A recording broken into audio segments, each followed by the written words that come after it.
Your lesson essential question is, how can you name the equal parts of a whole? So today we'll be naming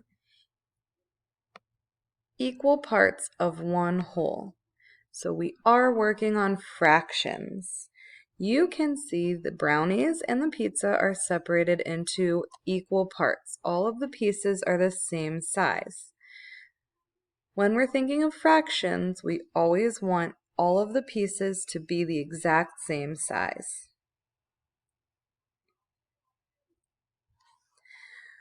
You've learned that a fraction is part of a whole.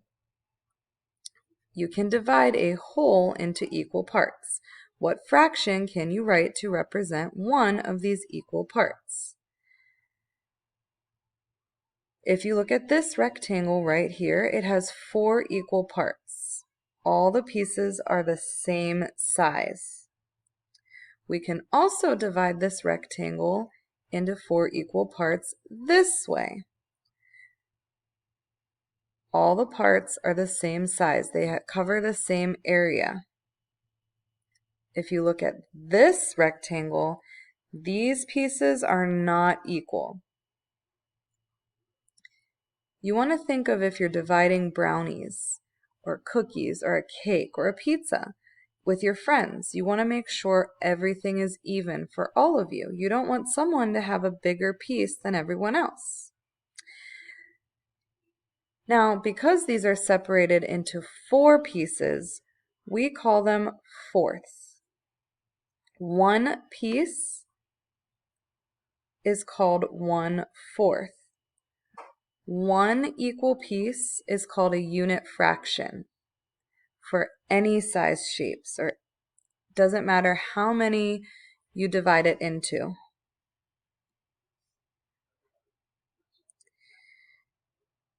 These rectangles are showing sixths. They have 6 equal parts. You can see this rectangle was divided this way, and this one was divided into strips. But they're still equal parts. It's just 2 different ways to show equal parts. This rectangle does not show equal parts.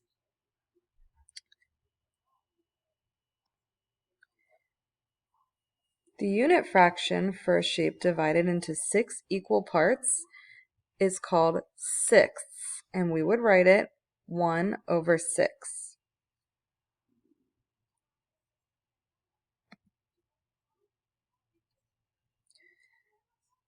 Let's talk about equal parts. I have some pizzas here. If I divided this pizza into fourths,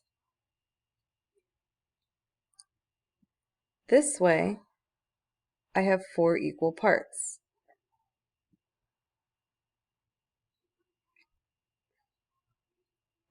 If I divided it this way, you can see that these 2 pieces are bigger than these 2 pieces.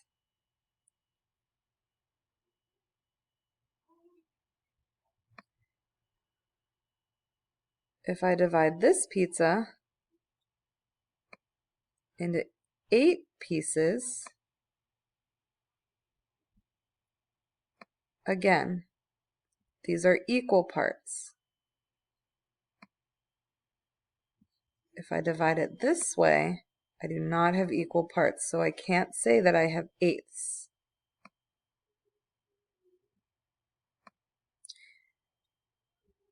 You're going to be practicing with equal parts today.